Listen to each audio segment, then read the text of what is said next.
I had a path planned out for this school originally, and I had gotten a better opportunity, I'd say, and it flopped.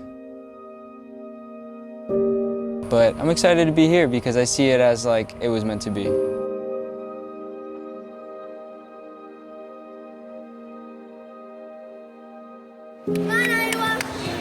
Going to Iowa to wrestle was a huge thing for me because it would have kept me motivated all the way through college. It would have given me a huge upper hand with the athletic spectrum for my career path. I guess they were like sort of blowing smoke in a way where they were showing us the good side without telling us the bad side until we had to read through all the papers to find out on our own. They were covering half, which was $72,000. And the other half we had to cover, which was $72,000, which seemed like no problem at the time. And then they gave us a 7% fixed interest rate, which had led up to it costing around 130 grand. Yeah, I felt really defeated. But at the same time, I didn't let it knock me down all the way. I just kind of, I took it out on my ego because, you know, I was like, oh, I'm a scholarship athlete, like, I'm all this, I'm all that. And from that day forward, I knew that I was going to be coming here.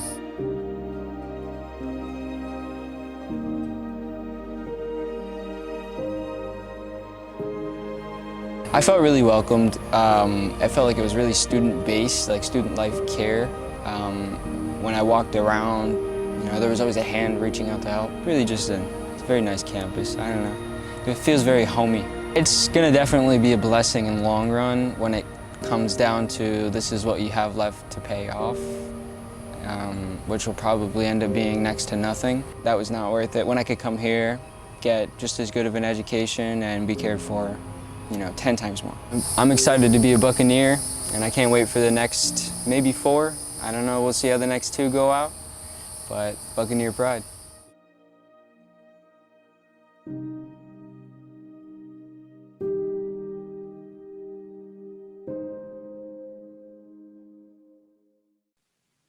Well, good morning. The video you just watched, Darren's story, is one of change, adjusting to change and finding a solution that works to adapt to a changing landscape. This young man's story is a metaphor for what we've all experienced at FSW. I am so appreciative to the staff who made him feel comfortable and that he has a home at FSW. I'm also reminded that Darren is like many students who find their way to us for a myriad reasons. But what is also common is that FSW is the right place for them. You, each of you, all of you are FSW. And as Darren reminds us, regardless of the global condition at any given time, you encourage and allow students to realize their potential and to further them on their journey. Well, welcome to Fall 2020 Convocation.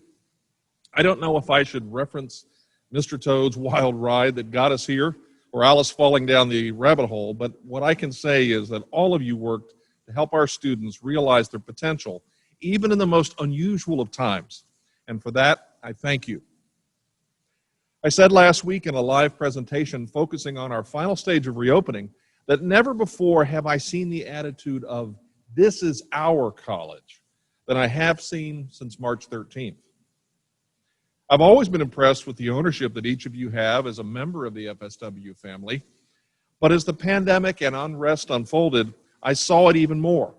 So again, thank you for what you've done and what you are about to do to help students fulfill their potential. This pandemic that has challenged all of us still hasn't changed our mission. We are still FSW, we are still the Bucks, and we are still here for our students. Let's take just a moment to revisit our mission for a moment. The mission of Florida Southwestern State College is to inspire learning, prepare a diverse population for creative and responsible participation in a global society, and serve as a leader for intellectual, economic, and cultural awareness in the community. In 2010, prior to becoming your president, I was fortunate enough to be able to chair a small team that crafted this mission statement. A statement of intent that transcends time, place, and circumstances. Florida Southwestern State College will be the catalyst for innovative education, which provides accessible pathways that prepare students to be enlightened and productive citizens. We are still here to provide these pathways, and we are still here to serve as the catalyst for innovative education. Through collaboration, innovation, and communication, we have connected even more effectively as an institution committed to academic continuity. Collaboration, innovation, communication, and connection. They are four words that describe how I've seen our FSW family respond to new challenges and opportunities, and they will be our continued roadmap for the 2021 academic school year. Thanks to the work of many faculty, our faculty senate, and faculty union leaders, and the leadership of the provost, we now have ground classes, online classes, hybrid classes, and other modalities as we head into the fall semester. That is, we're reopening the fall semester with an array of options. I'm optimistic that we will have another successful FSW semester. So you see, as we embark on a new semester, our vision hasn't changed. There are challenges for sure, but there is also opportunity. I'd like to talk a bit this morning about from where we've come and to where we are going, and highlight my comments by sharing our revised strategic directions. Provost DeLuca will then talk with you about specific initiatives that highlight the work of our college, work that demonstrates how these strategic directions will lead us as we move forward. This is a culmination of the summer's work to take what we had as our strategic initiatives as we began the first 8 years and move it into what really the guiding principles are for us moving forward as an institution. These strategic directions are a blueprint. They're a blueprint for us, and they're based on a number of vision documents that we'll share with you at a later date, and the blueprint is aligned with the Florida college system. As you can see for yourself, they are 5 simple statements. But within these 5 statements, we have a lot that we can continue to accomplish. As I begin my 9th year as president of this great institution, I'm reminded of the key strategic initiatives that make us different, that make us stand apart, and make us an excellent choice for our students. Thanks to so many of you and your efforts, we have an incredible international education program. Our students have the chance to study in places that many of them had only read about before coming to FSW. As you know, I feel strongly that we must provide this opportunity to those students who seek it. This is an expensive endeavor, however, one that would never be funded by our state allocations. Therefore, we've been seeking private funding to help underwrite a part of this student's cost to make this possible.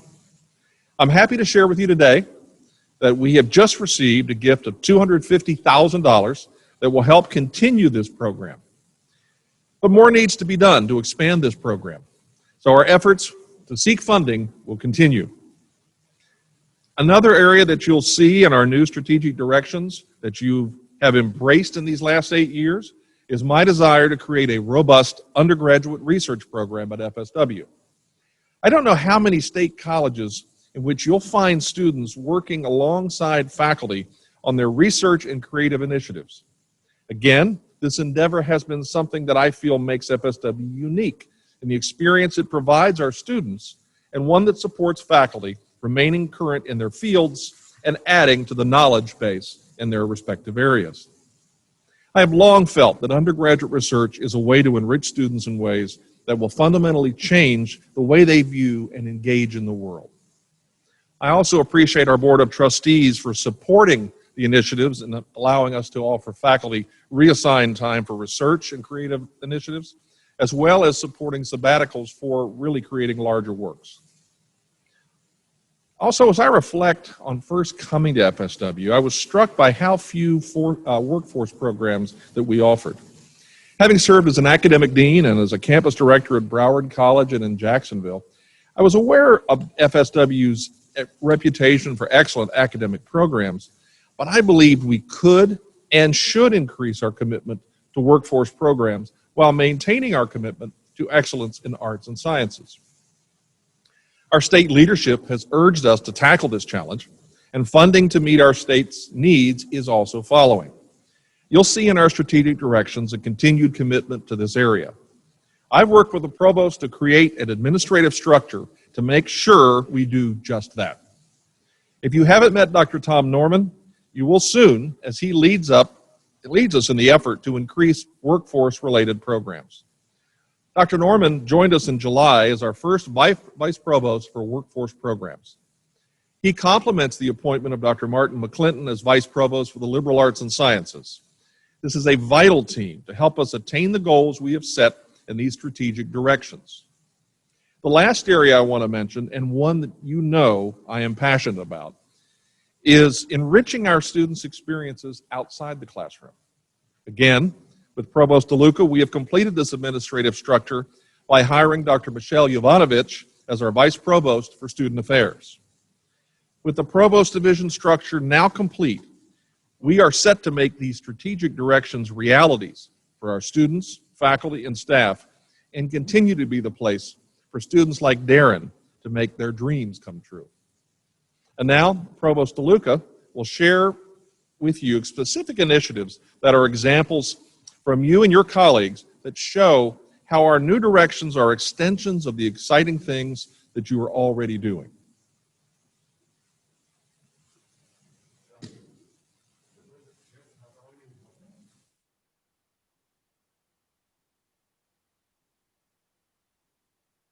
Good morning and welcome to the fall 2020 semester. So excited to have everybody back. We say back in air quotes because this morning as I drove up, I was kind of expecting to see parking lots full. And I know many of us, for the safety of everybody here and in order to support what we do need to do next week with teaching and learning, we are engaging remotely and we've set it up well to do so. So welcome back. I'm excited to talk about and expand to some extent on the strategic directions that Dr. Albertin just spoke of. Starting with expanding educational access. The video from Darren this morning really makes us think about what we do for the community that we serve. We are a place and have been a place since we opened that it provides educational access to serve our region. Our students have many different stories. There's many different ways they found ourselves to our institution, but the work of the college really over the years has improved and gotten better about helping students find us and realizing the world-class education they can get here. So in addition to all the work we've done with our admissions office, spending lots of times working with the guidance counselors from the high schools in our region, we more recently have started to look at how we expand educational access by really focusing on working with our community partners. One of the more exciting recent initiatives involves our work with Florida Gulf Coast University, both to offer a program that helps students plan their pathway from FSW into Florida Gulf Coast University through Destination FGCU. But we also partnered with community organizations to include the Future Makers Coalition that has led us to receive a designation in Southwest Florida of being a talent hub. And our participation since that time of receiving that distinction and the related support services that come from the Lumina Foundation have led us to really work with lots of community partners to think about how do we get students with high school diplomas, but also with some college experience to either choose college as their pathway to be successfully employed later, or to come back to college if they have some college credits, but weren't sure that they were at a time in their life that they could finish college. And so the work we're doing with this team has been really community focused and looking at how we expand access for our population. And there's been some success. We've engaged in goal setting in this area. We've helped many students who we think of as stop outs. We've engaged in a campaign that got them to reconsider us, to look at the fact that they had accomplished a certain amount of credit acquisition and that they could in fact complete a degree or credential that would help them move forward and be productive in our regional workforce. So again, this is just one of many exciting initiatives, partnerships we're engaging in to really think about how we expand educational access. Additionally, we've done great things in academic and student affairs to make sure that our programs are available across our region. And again, we have many examples of this, but one recent is the work that Dr. Rollins and Amanda Larian have done to really look at what would be a program that we can offer completion for students at our Henry Glades Curtis Center. And this fall, we're starting a cohort of BS elementary education students. Again, so access isn't just about recruiting students into our college and all the great work our marketing and medium team do to this end, and our admissions office and all of our enrollment offices do, but it's thinking strategically about what programs we need and how can we serve the various regions that we serve. Henry Glades has also been a leader in looking at how we provide collegiate institutes to students. And again, I need to thank all of the faculty and our campus director, Larian, out there who really put in a lot of time, effort, and energy to saying we want to help students engage in our college and receive college credit through dual enrollment. So again, we have many initiatives in this area, but today I'm happy to think about what are some of the more recent ones and where are we going with this opportunity. Also, as President Alberton talked about, one of the main things, and this is the direction that's near and dear to my heart, is we want to advance a world-class educational experience. Isn't that, in fact, what we do in higher ed? And I think many of you have heard me talk about over the years how I feel like my job as a provost is to recruit and to retain a world-class faculty. Recruiting is we want to show people who may want to be professors for us what their opportunities are to do great things both in the classroom but outside of the classroom. And to keep and to make sure that those faculty want to stay with us is offer those opportunities that support their endeavors outside of the classroom as well as inside. So on this slide, you see photos of the different ways we've had faculty who have worked with students to engage in research that's interesting, relevant to their courses, but also helps support faculty as they develop as scholars, and students get to see what it looks like to work alongside a scholar so that they can grow into the mind of scholarship. Again, we've talked in many sessions about all the ways that we engage students in scholarship, both in our wonderful curriculum, but also outside. We talked about, Model UN, the Harvard Model UN, that our students participate and do well in. Brain Bowl, Ethics Bowl. We have a number of honor societies across our programs, including our workforce programs. Most recently, the School of Health Professions has just chartered a new honor society. And again, this is the opportunity to engage students from our region in that academic discourse so they see themselves as scholars and continue both the great work in the classroom but outside with these experiences.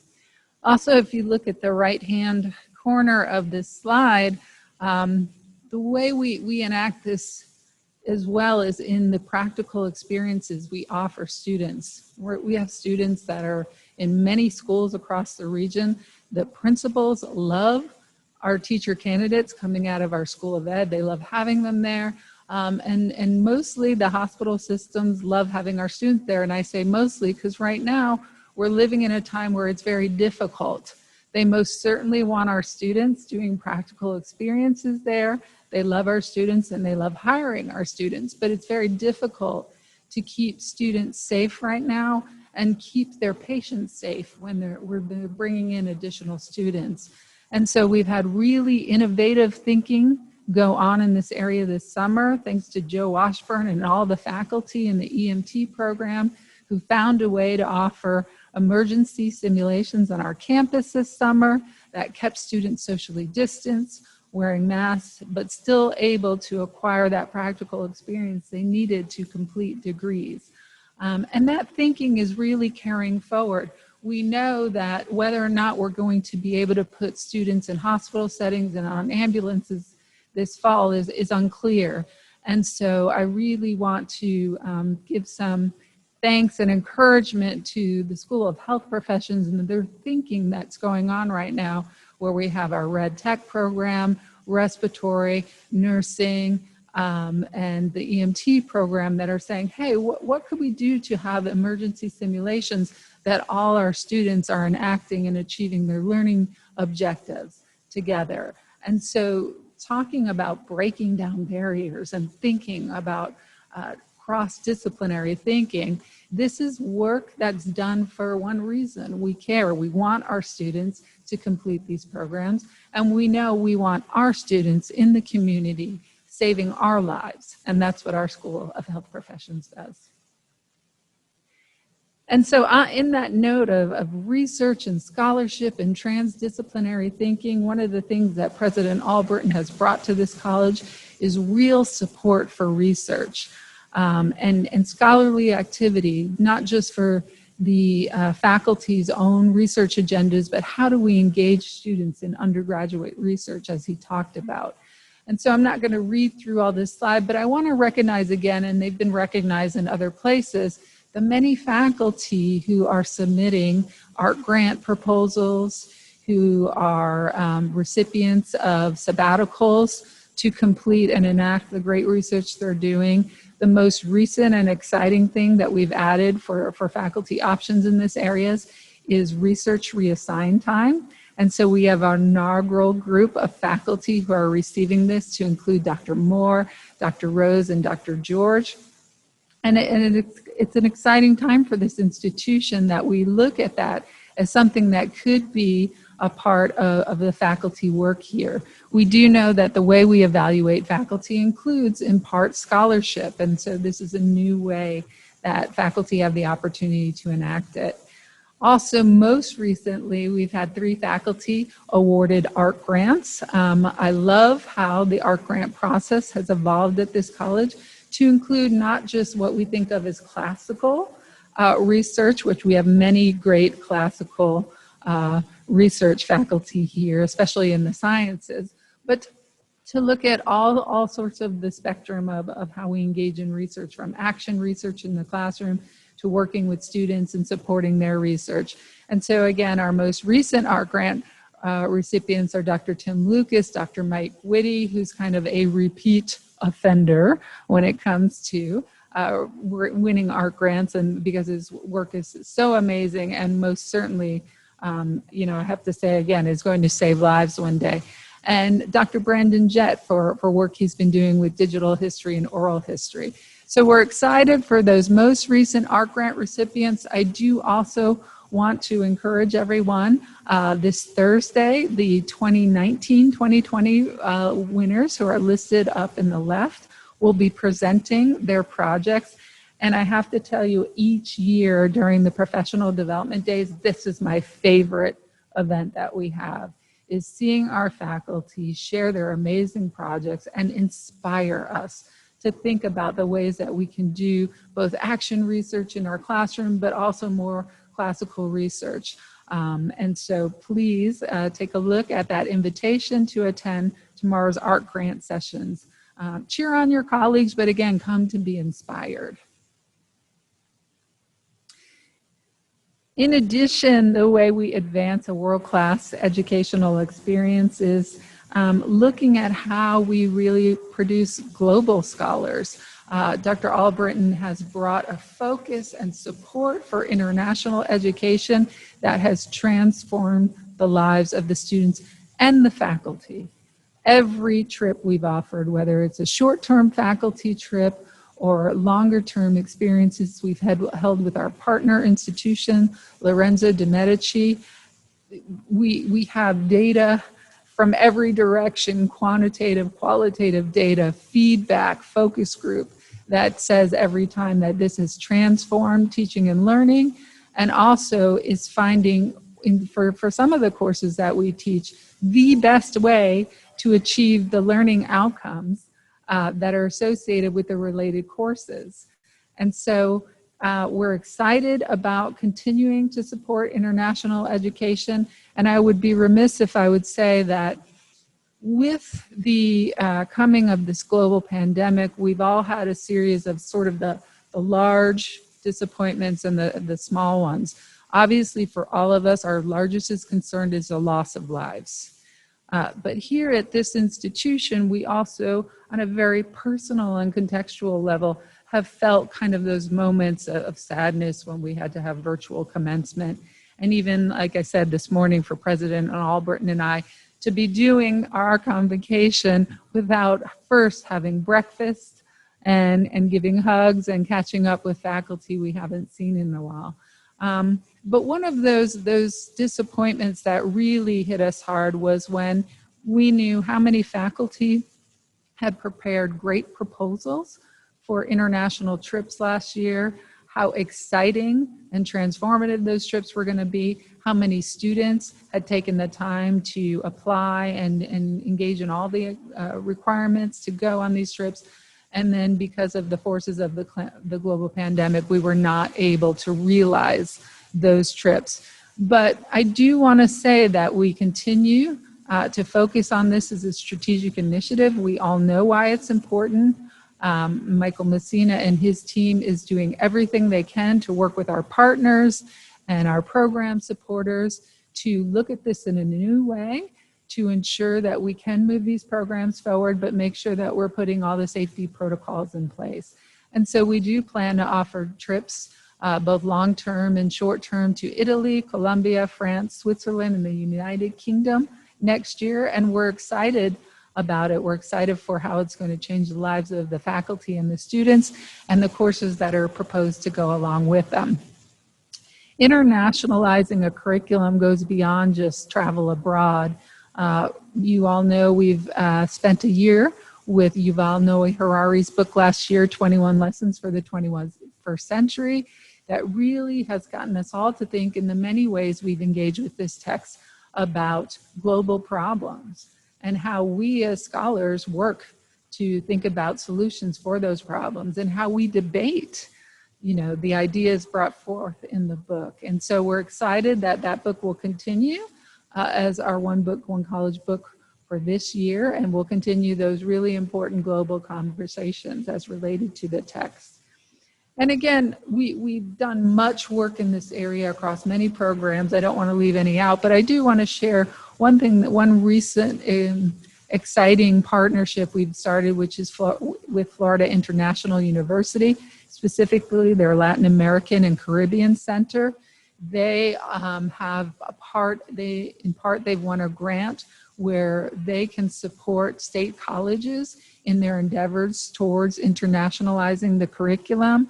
They've provided funding for many speakers, for much professional development towards this end, for faculty administrators here, and most recently offered grant for faculty who were willing to write courses with a Latin American and Caribbean focus that not only could be employed at our college, but will be accepted in the Florida College state course numbering system, making them available to colleges across Florida, which means our faculty are developing international courses that will be then chosen and employed at other sites.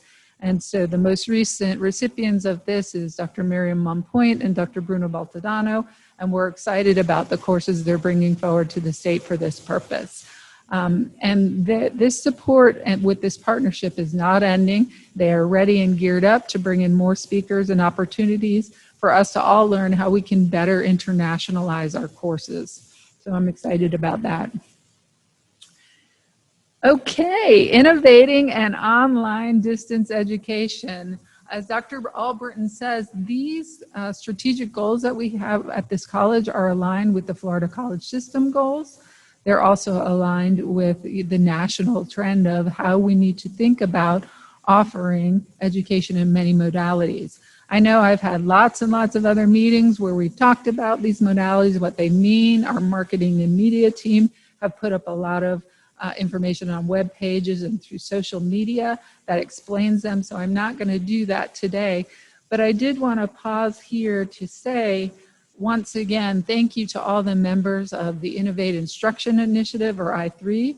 I think what we've done here really is an exemplar of shared governance. This is what we do in higher ed. We work with faculty and administrators and think about what is the issue we want to take forward, and we work together to solve it and to innovate in response to what's going on in the globe.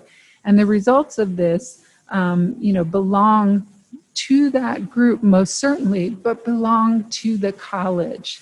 I've said in many other communications the names of all the faculty and administrators that participated in developing standards for these modalities, definitions for these modalities, the related training that would support the modalities, but also what is the technology we need in the hands of the students and the faculty, and what do our classrooms need to look like to enact these modalities. So we focused on that and the work of I3, but I did want to say, I want to add a couple more things. This is what we're doing, and what is going to begin on August 24th is the work of our college. As President Alburton said, this is our college. And we need to thank all the faculty who have been willing to try a new modality to support flexible scheduling for students and to increase safety as we decrease the number of students on campus. We need to thank all the faculties who've served as mentors to online course certification or just one-on-one, how do I enact my course in this new modality? We need to thank all the faculty who have been leaders in professional development. There has been record number of professional development sessions this summer to go from, okay, now you've been trained to teach in an alternative modality. What are some other best practices you need to know about teaching and learning that affect both ground and asynchronous and live remote courses? We also need to thank the IT staff. Some of them are here in this room helping this happen today, but IT has engaged in a Herculean task to acquire the technology faculty and students need to take these classes, to think about the classroom technology we need to enact some of these alternative modalities, and are working round the clock to support faculty and communicate how they can acquire the technology they need to do these courses. So again, we have I3, but beyond that, we have many offices in the colleges working on this. Everybody who manages enrollment, testing, admissions, advising, financial aid, the registrar's office, the marketing and media team, they have all done round-the-clock work to inform students who are either initially engaging with us or who have in the past and is going, what are these new choices? What do they mean? How do I complete my degree? Because that's the real question on the student's mind. When they call us, no matter what they're saying out loud, they're really saying, how can I complete my degree? And so with this change in a very short period of time, it's taken many, many staff to support and communicate that. I also want to thank all the volunteers on the call campaign. These came from across many different programs and divisions of the college who just said, let me step up and help and call a student and see if I can help them figure this out. Because we know beyond the email and the information in the portal, there's some of our students that just need their hands held as they walk through understanding their course schedule. I also want to thank the operations team, the facilities, and the campus safety, that all of these offices have had to spend a lot of time rethinking our space, putting up the signage, thinking about what we need those classrooms to look like to be safe and how we need to clean them to ensure safety. Our campus safety team has done a lot of thinking about what are the ways that we can ensure enforcement of new college policies like enacting face coverings, but also how do we de-escalate situations where students may not want to wear their face masks in a course where we know that the faculty are asking them to do so. So again, thanks to all of those offices who again are just responding to this great idea we had that we're going to have these different modalities. The libraries have had to rethink how do they make sure they provide research instruction to some extent remotely, but also through socially distanced spaces in our libraries. Academic support center, same thing. The campus deans are really working hard to think about the policies that were coming out from the centralized offices and what does that mean on their campuses and how does that map correctly on that. Human resources has done a great deal of work putting out trainings that tell people what COVID is, how do you recognize the symptoms, what do you do if you're having symptoms, and also leading the effort on how we engage in contact tracing. And so again, the danger of naming offices is that you will forget some offices, but I cannot tell you how much this has been a college-wide effort towards this end and how we see you and thank you all to enact this vision we have as we innovate instruction. And just real quickly, because I know, we have a lot to share today. I'm not going to read all this, but we've had many faculty record numbers engaged in Quality Matters training so that we know that our online asynchronous course content meets quality standards that are nationally recognized. We've had record numbers of faculty complete online teaching certification, live online, and online course design certification. And so we are learning how to teach remotely, but we're also learning how to develop high quality asynchronous courses. A really key figure that jumps out is that we have increased the number of online or remote courses by 174% since last fall. And so we've innovated. We're going to have high quality education online and asynchronously, but we've also done something very important, which is reduce the number of students and faculty who will be on campus in an effort to reduce viral spread. As we've innovated online distance education, we've had many offices benefit from the work that our IT office, overseen by Jason Dudley, has done to implement at a rapid speed, because this is not easy, this is no small feat, some systems that are going to help us engage in student transactions that are useful, but reducing face-to-face content like QList software so that we allow students to get in line for appointments in a way that doesn't put crowds in different places. Our OLARC chat system has been hugely popular with, I think, 10,000 hits since it's been implemented. And so this is a way students have found to connect with us so that our offices in that enrollment pipeline can help students. There's another, many number of other systems we've employed. Again, let's not forget how much time and effort that takes from IT to get these up and running for us. Also for the students, we've enhanced student Wi-Fi in the parking lots as a way that they can engage in their coursework. And there's been a lot of other fun thinking for our academic programs. We've adopted Labster software that has done something we haven't been able to do in a long time, which is take some of our science labs online, which we haven't had that real inspirational opportunity to look at, and that increases access. And the visible body software, and thanks to the library for working with our science and our health professions to really think about how we can employ that, again, for certain science experiences that traditionally we had to do on the ground. One of the other strategic initiatives Dr. Albritton talked about is preparing students for a globally competitive workforce. We've had bachelor's degrees and AS degrees here for a number of years. But I will say one of the most recent exciting things is that all of our schools, all 5 of our schools now have AS degree and college credit certificate offerings. So that means even those schools that we've traditionally associated with the AA and transfer are embedding and thinking about how their liberal arts curriculum connects to meaningful college credit certificates and AS degrees that will put students to work, but also be under that umbrella of what the strengths the liberal arts faculty brings. So here are some of our newest offerings.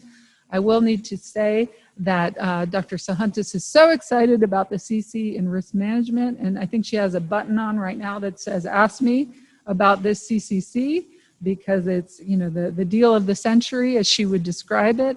And so we need to, you know, keep abreast of what these new offerings we have and how they apply across programs. The courses in that program may be elective credits towards an AA, and so we can be doing and completing workforce type credentials as we consider also moving through a transfer degree.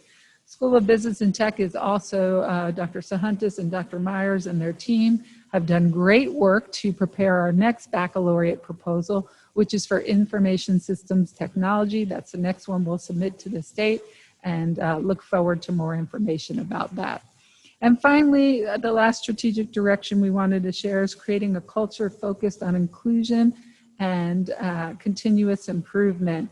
Record numbers of professional development sessions have taken place in the TLC since April, thanks to Dr. Lublink and many, many faculty who have volunteered their time to share their expertise. And so, you know, normally summer's a little quieter around here. We've got classes going on, but the regular academic meetings quiet down. But this has been a really busy summer with so many of us engaged in professional development. I do also want to say that our Human Resources Office has also been finding unique and interesting ways to offer virtual and remote professional development for faculty, staff, and administrators with topics like stress, anxiety, communication, management, conflict navigation. And so again, record numbers of training that have gone on to create that culture. And just as a side note, again, we've had many, many years of our student engagement office and other offices thinking about how we create that inclusive culture through adaptive services and other programs. But really, most recently, one of our greatest successes is our cross-divisional group with Mental Health Matters, with the faculty and student affairs folks involved in that, and the Active Minds organization led by faculty and a group of students, which again, if we had more time, we'd talk about all of the recognitions both of those groups have received for the work they've done. And at this time with the global pandemic, we need that type of thinking more than ever. So what we'd like to do is share another short video with you to talk about what are the fruits of these efforts? What is the student side of experience all of this world-class education and student support? And so we'd like to share a video from Julexia Ellis.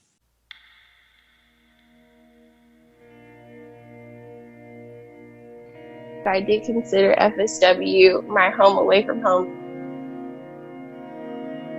And I always knew that I would go to college, but I never pictured starting off at a state college. In high school, I mean, I was a good student, but I was never like top 10 in my class. One of the things that I loved about going to FSW is just the student demographic is completely different. At FSW, I've been able to take classes and interact with people from all walks and different stages of life who are just really passionate about continuing their education regardless of any obstacles that they face. And I think that was the most inspiring thing for me, to know that I would be a representative for that student body. What really pushed me, I guess, during my time is that I knew that I had a job to do and I knew that it needed to get done. And the only person who could do that was myself, but I needed to ask for help. So being able to have faculty around me that, you know, encouraged me to try new things or, you know, present my undergraduate research at a conference.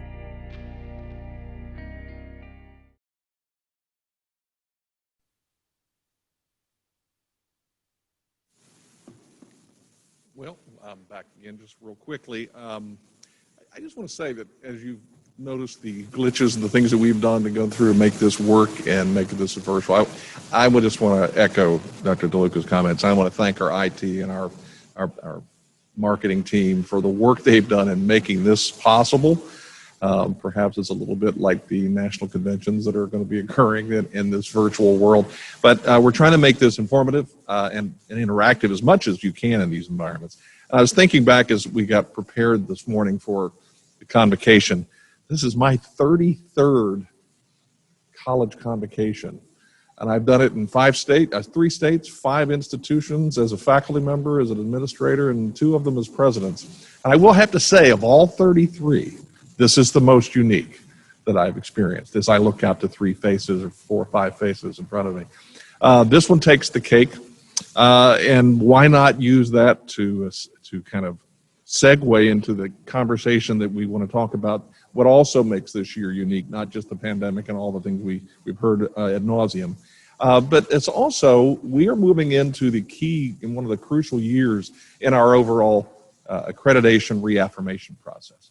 I just want to tee this up a little bit, share a little bit about at a 30,000-foot level, and Dr. Luke will then, add some more colorful commentary and the details about where we go from here, important deadlines. But let me just talk a little bit about you. If you're not intimately involved or haven't been involved with a reaffirmation process, whether at FSW or at another institution, I've had the good fortune of doing it at multiple institutions, and I used to kind of approach it from a feeling of dread, I'll be honest with you. But that feeling really has changed for me over the last 10 years.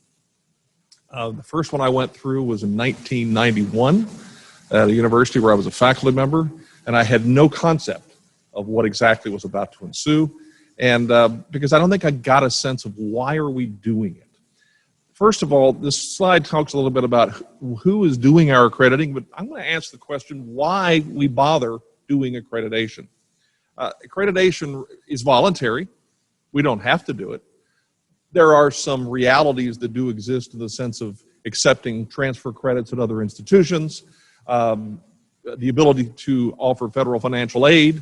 Those are key realities we deal with. But other than that, other than those 2 things, why do we go through this? Because I think it's a matter of saying to ourselves, it really is, it's peer review. In its purest form, this is peer review of our work, not just scholarly work, but what we do across the entire spectrum of offering opportunities for students to reach their potentials. So there are 6 regional accreditors. And if you don't understand what that means, why don't we have a national accreditation? Well, this is a huge country, and issues tend to be more regionally oriented. The organization that we are accredited by is SACS, which is, everything's an acronym in higher education, the Southern Association for Colleges and Schools, but it's not enough to just say SACS. We're accredited by SACS COC. COC is the Council on Colleges. Okay, so that's a mouthful. It is headquartered in Decatur, Georgia. But the one takeaway, if you remember nothing else about this conversation, is SACS is us. We are SACS. They're not some amorphous body out there in the hinterlands that come in and rules judgment over us. We are SACS. And here's what I mean by that. Several members of my cabinet and of the administration have been involved in visitations, and I'll talk a little bit about that in a second, where we've gone to other institutions and been involved in their reaffirmation process. I learned more, and I've done 3 of these, some of them internationally, some of them domestically. I've learned more in doing those reaffirmations than I ever learned about having it done to me, having it done to an institution I served at. And I gave a great perspective. So I'm very proud that we have folks in our administration who have volunteered. This is a volunteer effort. You don't get paid to do this. Who volunteered to go out and actually be involved in other institutions because the benefit it brings back and understanding, well, we do things better than them or we don't do things as well, and here's how we could improve. If we stay stagnant within ourselves, we never learn what's going on around us. So it's a healthy exercise.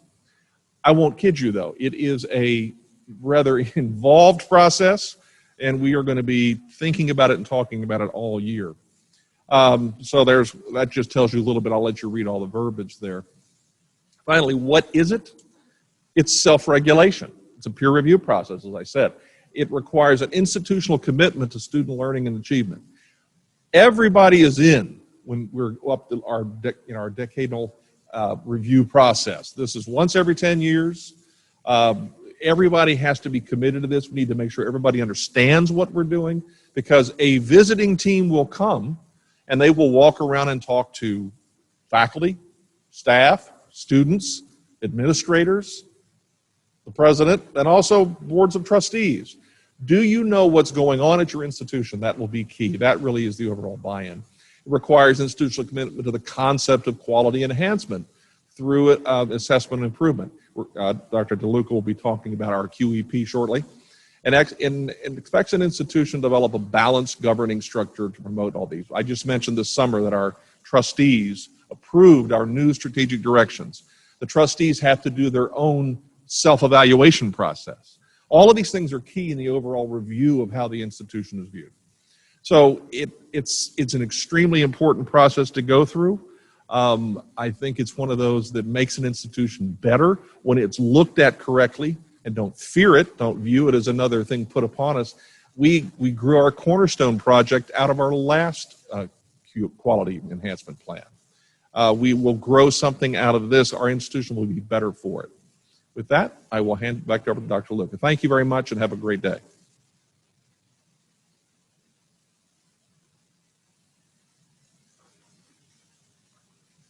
Thank you. So in terms of reaffirmation with our regional accreditor, just want to remind everyone that we're currently accredited as a level 2 organization without any sanctions.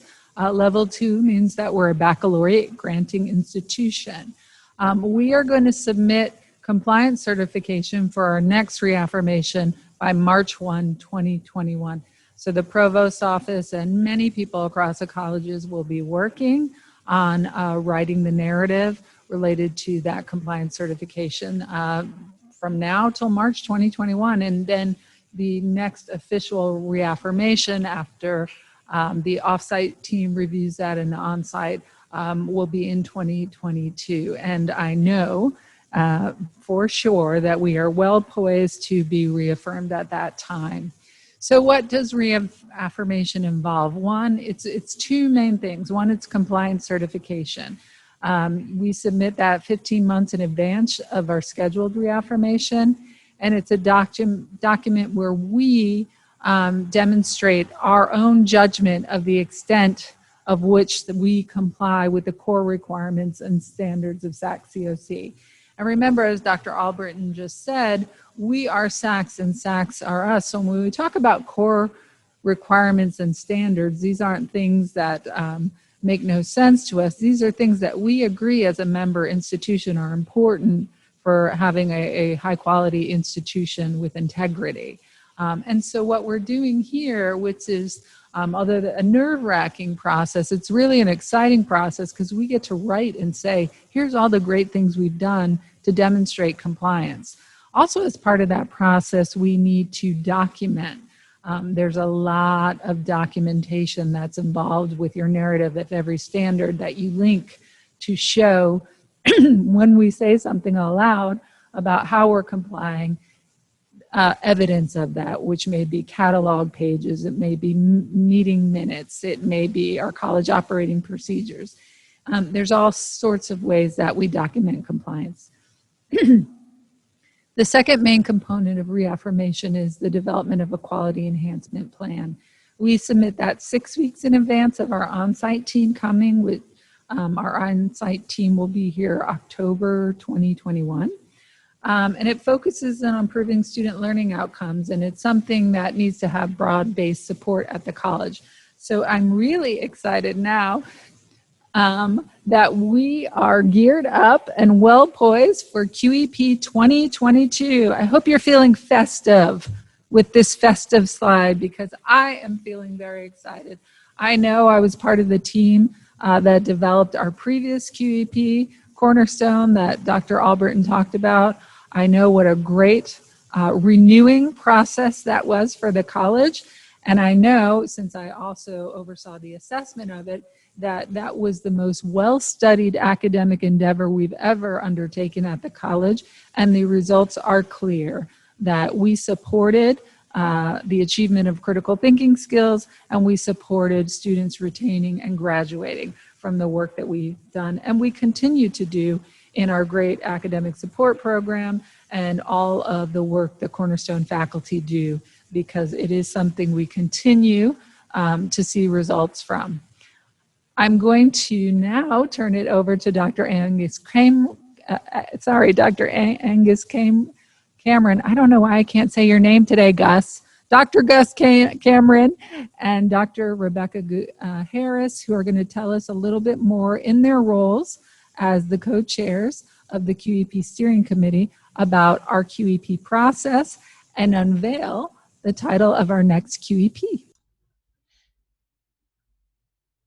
Good morning, everyone, and welcome back. I am pleased to be able to speak with you all this morning, and I'm excited to update you all on behalf of the QEP Topic Identification Committee, the QEP Steering Committee, and on behalf of Dr. Harris and myself, about the work that we've managed to achieve towards building our QEP over the last academic year and what our plans are moving forward. And for anyone who's still not quite sure what a QEP actually is, our Quality Enhancement Plan is an integral component of the reaffirmation of accreditation process and is derived from an institution's ongoing comprehensive planning and evaluation processes.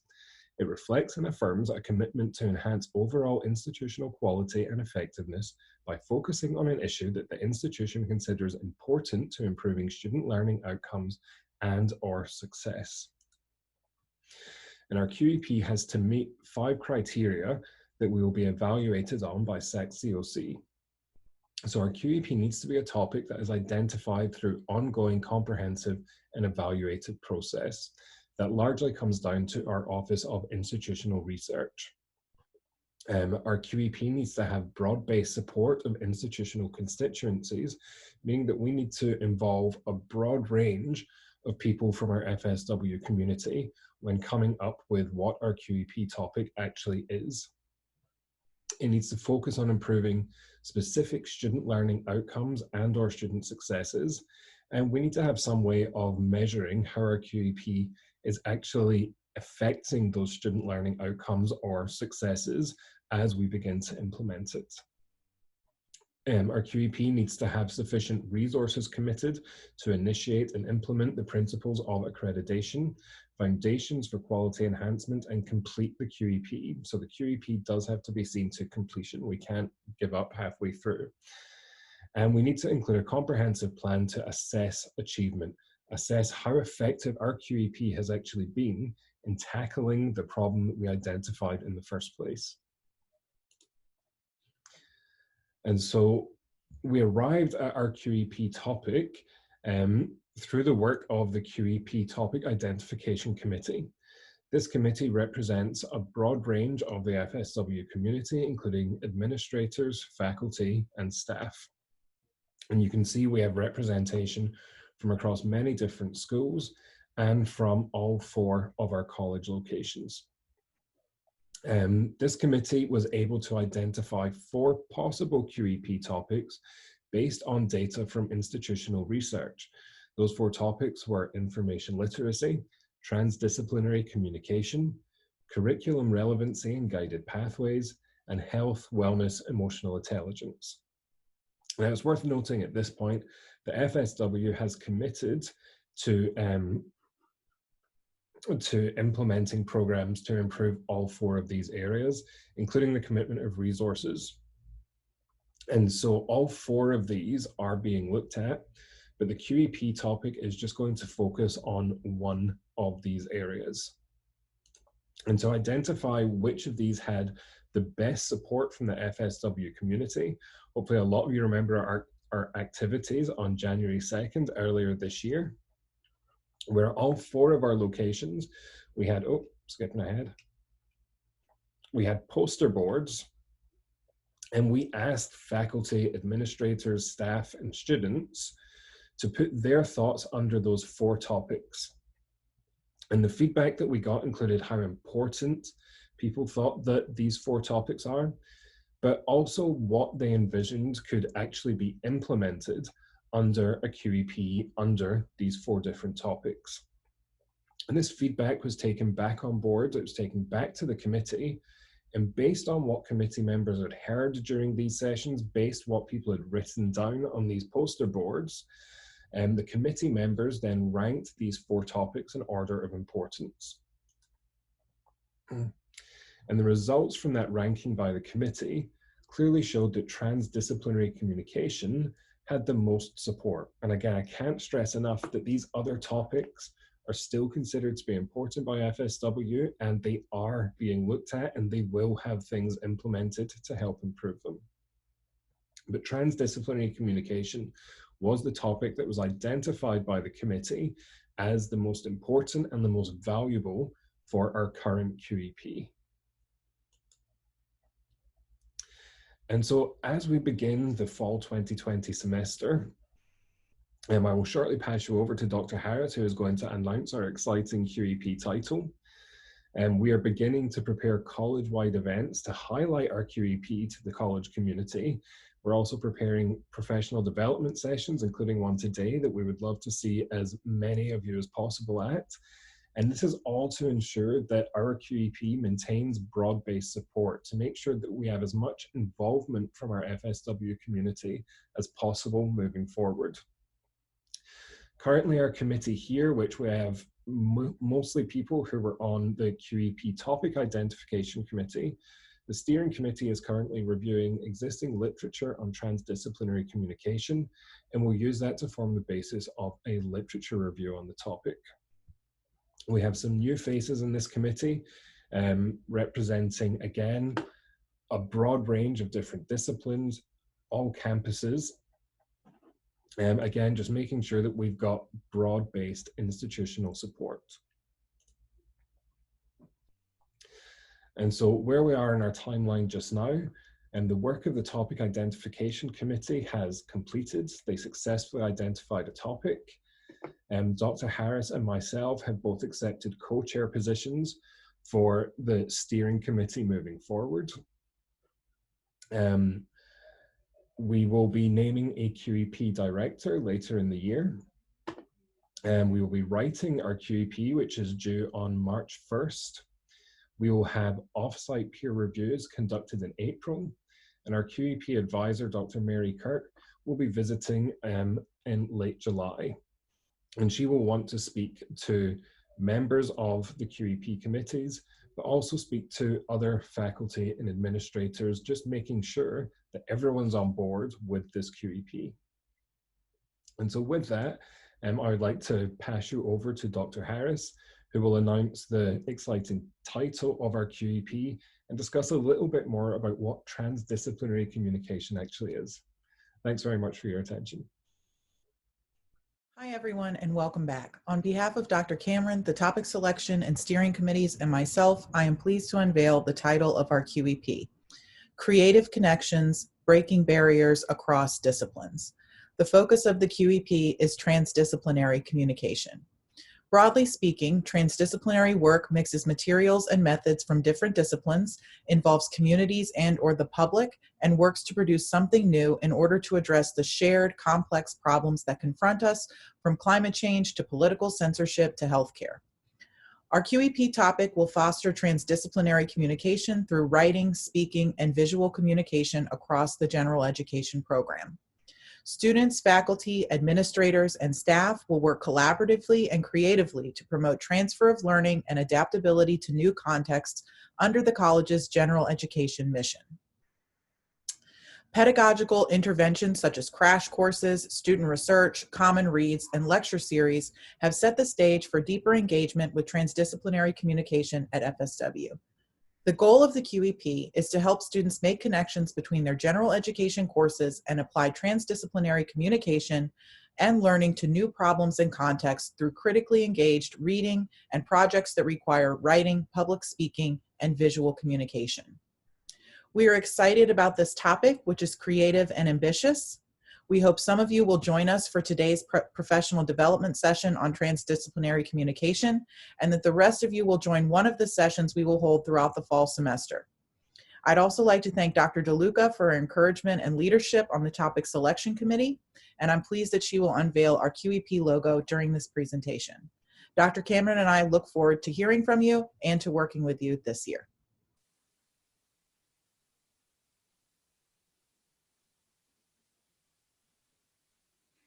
Thank you to Dr. Cameron and Dr. Harris for your leadership as co-chairs of the QEP Steering Committee this year.